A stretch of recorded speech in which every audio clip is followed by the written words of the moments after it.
Please subscribe to Face TV Africa and turn the notification on. Face TV Africa, ẹ jọ̀ọ́ ẹ subscribe, hete.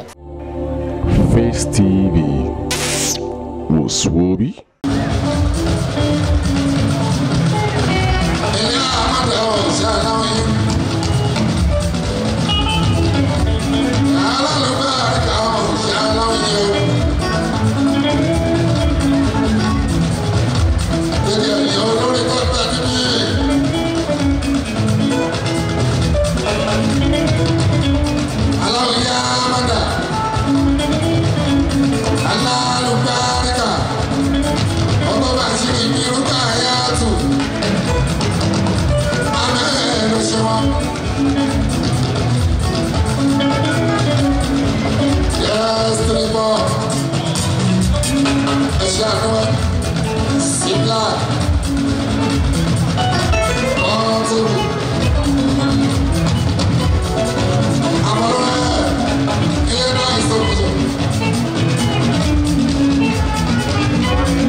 Please subscribe to Face TV Africa and turn the notification on.